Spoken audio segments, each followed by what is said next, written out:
Grace is not apathy. And here's the ditches I've seen before, is where people get into striving or they get into apathy. And both are of the flesh. Both are when you switch over from relying to Jesus to relying to your own efforts, and that's where you run into problems. And so what I believe is God speaks is every day that you enter into His grace, and that happens as you submit to Him. And submitting to Him isn't about praying the right prayer or saying the right words, but it's that posture of the heart which is bowing before Him. It's not just bowing with your body, but it's bowing with your heart. Because it says, if you humble yourself, you will receive grace. Now what is grace? Grace is God's power flowing through you. Grace is it's like Jesus walking in you and through you, because it says that Jesus was full of grace and truth.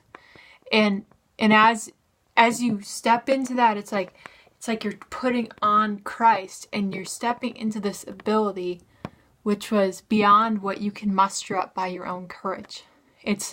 You're putting on His courage and His boldness, that place where you no longer live, but it's Christ that lives through you.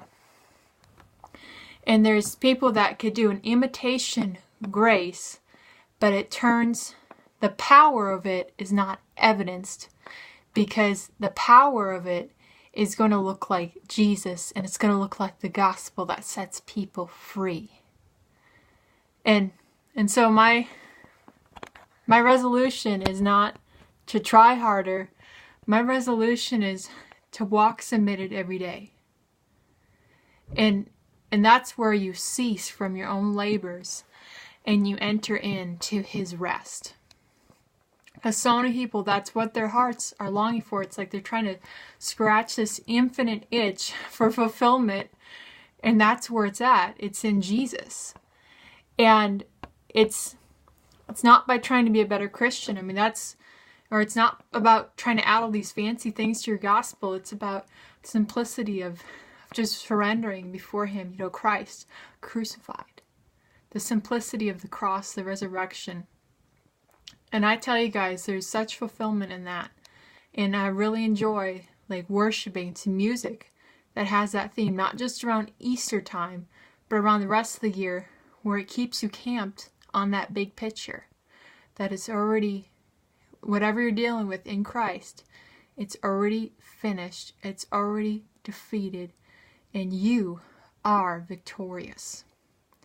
And it's not about trying to puff yourself up to make yourself feel victorious, but it's knowing that in Christ you already are victorious. And here's the thing, is pride doesn't last. Pride falls. But humility is stability. Because humility is in Jesus. Do you realize how much of a place of humility God is? To come to earth and empty Himself, that kenosis, to become in the form of a servant, to serve His creation.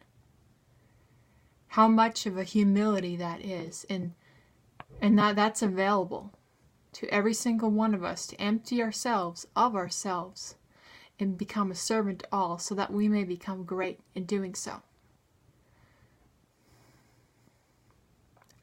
Though from a worldly perspective, to be a foundation doesn't seem that glorious.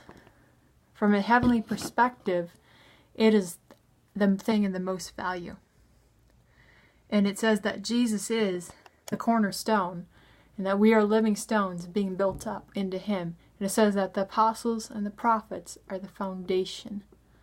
So I just pray, guys, that this new year you're really going to not push on your own efforts and see no fruit from it, but you're going to it's like you're standing on something that's releasing the water. It's opening the gates.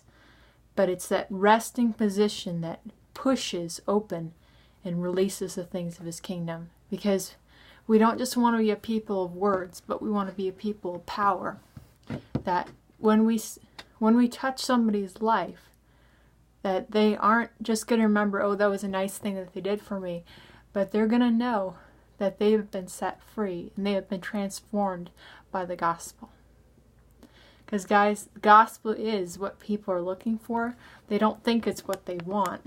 They think they want all these other things.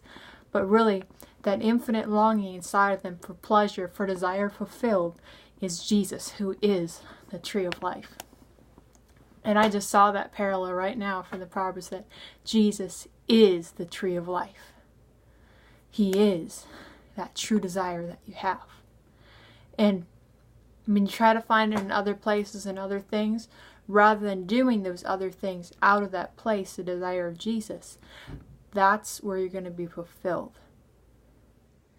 As you find your resting place in Him. And you know, it's not just in your devotional time. Let that be your rhythm setter, but don't let that be your be-all and end-all. Because it helps keep you in a healthy rhythm when you have that devotional time, but it's meant to expand into your whole day and impact everything you do, that everything you do flows out of that seat of rest, that seat of peace, Jesus inside of you, and just living a submitted heart to Him.